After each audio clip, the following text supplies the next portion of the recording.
Hello everyone, hope you're doing well. Today we're going to be going over a bunch of different news items when it comes to War Thunder, mainly changelogs and also some information about the servers.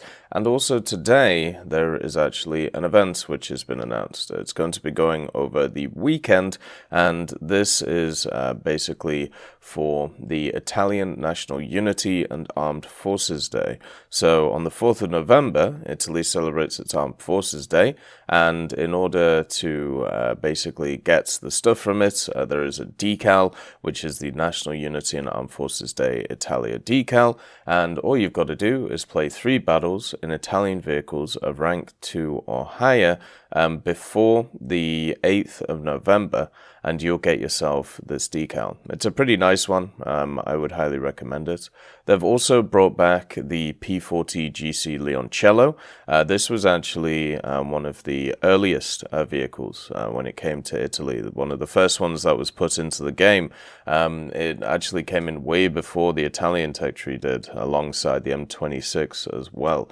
They're bringing it back for Golden Eagles, and I would say the lineup that it has, since there's a standard P40 in the tech tree, it's not a bad pickup. The problem is it's very lackluster in the majority of ways. So if you compare it to a Panzer IV, it's got a worse gun, its heat is very unreliable, and you face a lot of heavy stuff like KV-1s, and KV-1s will eat you alive. Its armor is okay.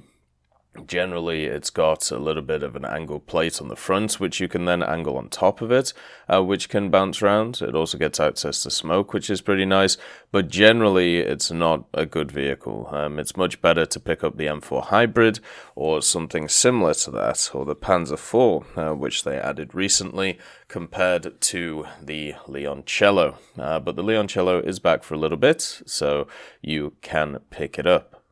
They also put out a large statement about the technical issues that War Thunder has been having over the last weekend. Now, these technical issues have continued. I've been streaming pretty much every day on Twitch, and I'm running into Operation Timed Out, I'm running into server busies, I'm running into a bunch of different things. And it is quite nice to see that there is normally around about 100,000 people concurrently online when it comes to War Thunder every day this week, and generally this has been a trend which has been happening for a while.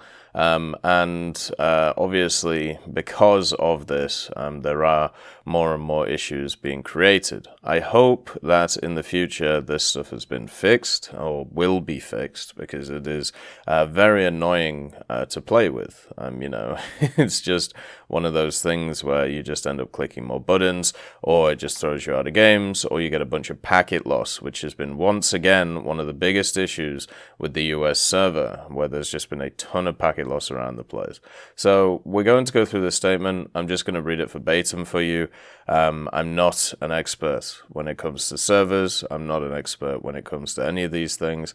I don't understand them. I've tried my best to read about the literature around them, but without knowing the overall system that Gaijin has, I can only guess what's going on. So, like other client-server products, our game has a very complex and distributed infrastructure consisting of a variety of different servers. These are authorization servers, servers to store user profiles, battle servers, a squad server, and a voice communication server.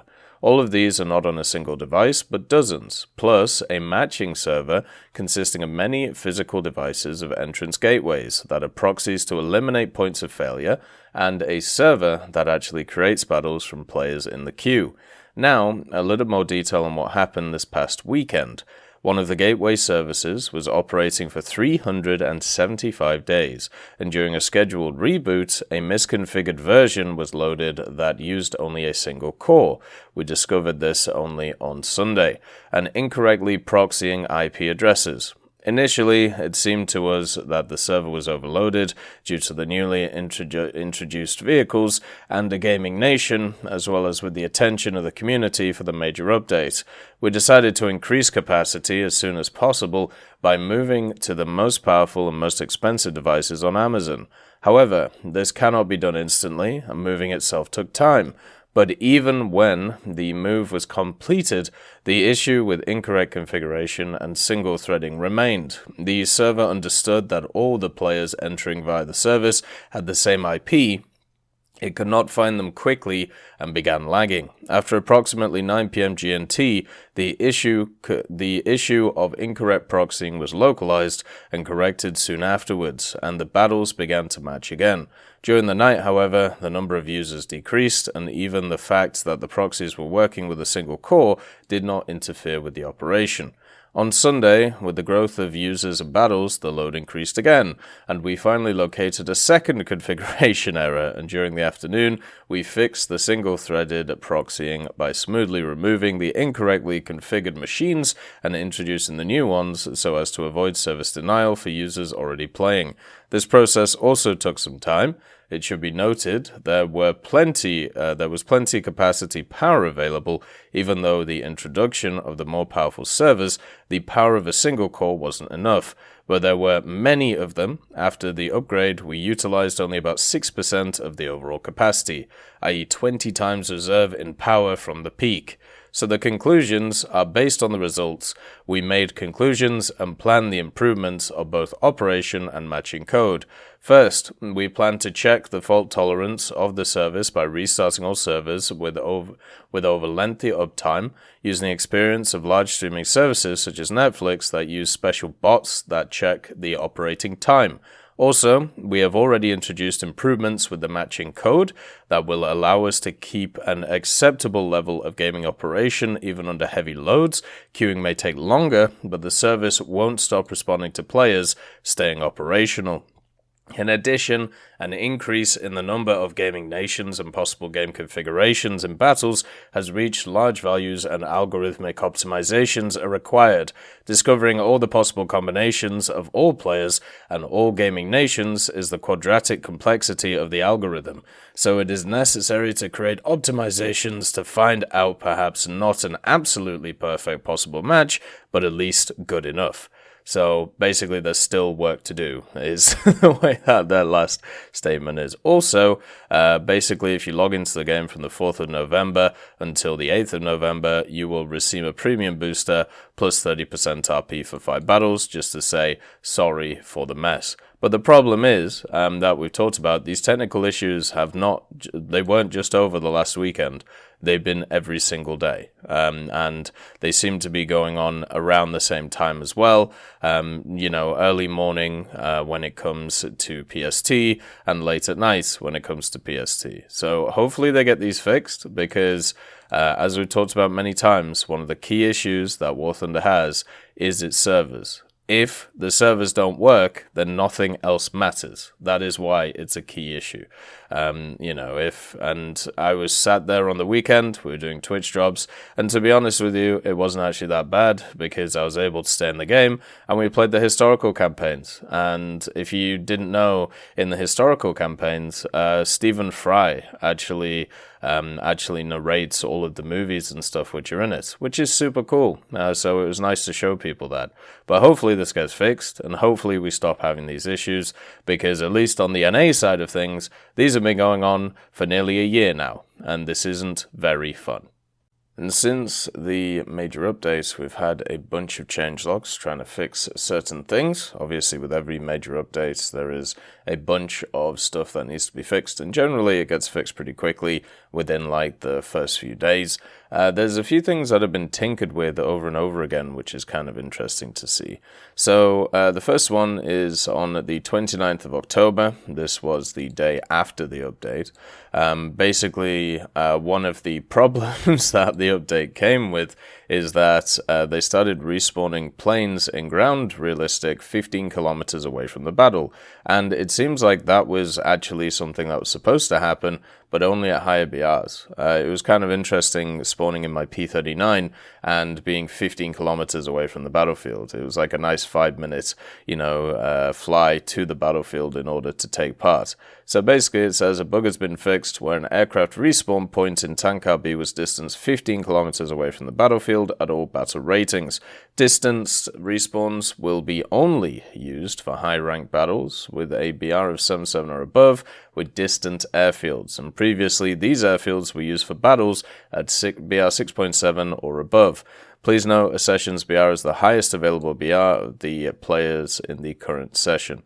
So this is fine. You know, generally the planes around those BRs are a lot faster, and also at the same time, I kind of understand why they're doing this. One of the problems that you have, especially in the really high echelon of the game, so 9.0 to 11.0, mainly 10.0 to 11.0, is as you increase the BR, the more likely you get missile SPAA. And what was ended up happening to a lot of planes, especially, not necessarily helicopters, because obviously they spawn on the ground, but planes, you would spawn in and then get annihilated by a missile about 5 seconds later. So you had to do a really rough dive as you spawned to be able to, get down and not get hit by a missile. So this seems to be a fix for that, because 15 kilometers away, there's no missile in the game. I don't think that can travel 15 kilometers from the ground into the air. So the idea is now, for your plane, you have a little bit more setup. It also means that your guided bombs are a little bit more useful, and all of those other weaponries are a little bit useful. Apart from Mavericks, because their range got reduced. But you get the idea. Like, it's supposed to give you a buffer zone so you don't just get yeeted by a missile straight away. Then it comes to some aircraft changes. So the AH-1S, a bug has been fixed with the gunner sights being obstructed by a texture. That kind of sucks. And then the Jaguar A, the icons of the BGL-400 guided bombs have been corrected on the secondary armament menu. The A4E early, a bug has been fixed with replacing the forward-firing guns with 30mm when installing the flares and chaff module. So, I don't know what was going on with the A4E early for the Americans, but it got a bunch of changes. And I think somebody just must have mixed up the Israeli A4E and the American one, because a bunch of the stuff that was added to the A4E and the American tree, should have just been on the Israeli one. And then all the versions of the A4E, the search radar has been removed in accordance with the flight manual Navy model A4E aircraft. Once again, why was a search radar even added? I'm so confused when it comes to these things. The A7D&E, the lead marker, also was removed when locking on target with the radar. Yeah, the A4E went through a bunch of weird changes on that first day, and I'm guessing they're just trying to match up the A4E early and the A4E late, and just trying to work out what gets what. But it was super weird what was going on with that thing. So the next update was the 2.11.0.38 on the 2nd, and basically on consoles a protection map has been added to the protection analysis menu. It creates and displays a projection of the protection by analyzing and highlighting the armor of the selected vehicle in different colors. This is something they showed off on the sneak peek stream, one of the coolest mechanics when it comes to the last update. It works okay. It's overall not too bad. I've used it to work out the new T-26's armor against some of the more powerful shells, so that's pretty cool, and I'm very glad that they've added it in. A bug has also been fixed where in the frontline missions in AB Aviation may lack some AI vehicles, bunkers, and machine guns. Talking about this, one of the things I've noticed in Aerialistic, and I don't think this is a bug, otherwise I feel like it would have been addressed by now. Some airfields in Aerialistic have just completely lost their AA armament. Now, there was maps in the past, and still in rotation, that don't have AA armament on them to defend the bases. France, I think 1944, is one which doesn't have AA armaments, but some of them, which have had them for years at this point, now don't. So I'm just wondering if is it a bug or is it a feature? Is it one of those things? A bug has been fixed where the selection of ammo belts and test flight for premium non-purchased aircraft, the reference modification could not be applied. Well, that's good. And then also the Yak-28B, the drag chute no longer released too early at high speeds, so I'm guessing it wouldn't pull you down. I had a little bit of a problem with the Yak-28 actually doing that, and basically what would happen is it would release, and then it would just fall off straight away because you're going too fast, or what would happen is it would hit the ground, and then it would get off you. The Q5 also had this issue for a little bit, but the Yak-28 it was super prevalent on, and it made landing the machine really annoying. Some of the most annoying machines I've had to land recently are the Su-7s and the Yak-28s. And luckily I have them spaded now, so I don't have to land them again. The Azrad R, a bug with a shifted horizontal scan indicator, has been fixed. Well, that's good for the machine. And a bug has been fixed where at a certain angles of view, vegetation-type decorations and armor screens could not be displayed. So they just disappeared from sight, which is generally interesting to see. Then we also had a update today, or yesterday I should say, update 2.11.0.41, and this was also for Xbox and PlayStation on a different variant, and this fixed a bunch of stuff. So we had, for ground vehicles, a bug on several vehicles where a tank sight couldn't be used in SB game mode because it was covered with textures has been fixed. Oh my god, I wonder if that's something to do with updated models or something. A bug with the responsible reappearance of grass with repeated entrenchment has been fixed, so you'll be able to look through it, which is nice. A bug where after entrenching, some objects in the location design like stones, boards, etc. might remain hanging in the air has been fixed. That's good. Obviously, that's always a problem when it comes to these things. You've got to make sure that all the layers work together. The SDR-V103C, the possibility of entrenching with the blade not connecting to the ground has been fixed. I mean, that's obviously good as well. And they've changed the ZLT-11. The gun depression angle has been increased from -4.5 to -5 degrees. Whoa, baby. The armor penetration has been increased, and the ballistics have been recalculated for the DTW-2105 round. Previously, it used the values of the DM63 shell, and the modification laser rangefinder has been updated to LWS-LR since this vehicle has a laser warning system. So the ZLT just got better. That thing is looking really fun to play right now. The only issue with it is it's huge, but everything else, like all of its other factors, looks super fun, so I can't wait to get my hands on it. The T26E5, the magnification of the gunner sight has been changed from the fixed multiplier ×5 to the variable multiplier 4 to 8 times, so that's good. The thickness of the central bulge of the upper front plate has been increased from 162 to 242. Oh my god. So I played the T26E5, I spaded it, and I had a fantastic time in it. I didn't think I was going to, because it's basically just a fat Pershing. But the frontal armor actually works very well, apart from that button that was on it. But now the button is fixed. Generally, it works really well. I went 36 kills and 8 deaths in it while I was spading it. I even had people bounce off the side of the turret, which was really weird. I don't know. I think the armor's good on it. I think the armor's correct. But I did get a lot of wonky what do you call it?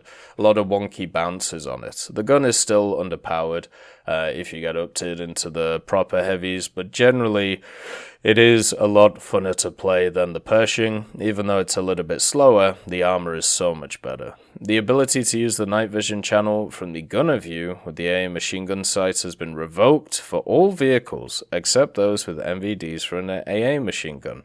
The XM803, MBT-70, KPZ-70, Leopard 2K, the 2S25M, and the Challenger 22F. Well, that's awesome, because one of the things you could do, and maybe you can test it and see if you can still do this now, is you could switch to your machine gun and use thermals on it. So basically you had Commander's thermals, even though they removed that a while ago when it comes to the Bino sight. So that was a way that you could cheat yourself Commander's thermals if you wanted to. And then for aircraft, a bug that caused the RWR on aircraft to not respond to radar detection has been fixed. Well, imagine having a bug where it literally means that the only reason you exist it doesn't work. So thank God that's fixed. And I've been playing with RWRs recently. I haven't seen them have this bug, so I'd like to know the specific circumstances where this was happening. A bug with the disappearance of the hood on helicopters in some instances has been fixed, so that's good. The night vision mode toggle has been fixed for seeker cameras on guided bombs when used the surveillance and targeting pods. I've actually had a few people say that the pods are really sensitive. I wonder if you can change your look sensitivity and that would fix that, or maybe they might address it at some point. The Harrier GR3, the ammo capacity of the 30mm Aiden cannons and the preset with the chaff flares pod has been corrected, so maybe it's increased, maybe it's decreased. The F4U4 now has separate bomb drops for the 2-1000s preset. This just, once again, just makes these things so much better. The Hunter F6, a bug with the display of the SRAM rocket protective caps in the preset with no secondary armament has been corrected. Well, that's good. I'm going to actually probably start playing the Hunter F6 at some point pretty soon because I want to give the SRAMs a go, basically. The F7, F1, and 3, so the event version as well, gets a separate bomb drop on its bombs. This, once again, just makes them so much more powerful. These individual bomb drops have made certain vehicles so much better than they were before in ground realistic. You know, the Hellcat, for example, the Corsairs, all of these things have just massively increased in use. The AIM-9L, the explosive weight and type has been specified from 3.54 kilos of HBX to 3.175 kilos of the PBXN102. So they've become slightly weaker, but they're still very good on the Apaches. And I think also the H1Z, but I'm not entirely sure. The R-23T, the cyclogram of the missile reaching maximum overload has been specified. I need to test those new missiles that the Soviets get, the R-24s, just to see how they are. A bug where defensive turrets on some aircraft were not able to rotate has been fixed, which is really nice. And then the Thunderbolt for naval, the PT-556, the ability to toggle ammo types on the auxiliary caliber, the 37, has been introduced. So you'll be able to pick which ammo the 37 has. The 37 is one of the weaker parts of the PT boats, but it's still kind of nice. The Mitsa as well, the flooding dynamics have been corrected, so the bug where masts were seen above the water surface after the ship was sunk has been fixed. So once you're down, you're down.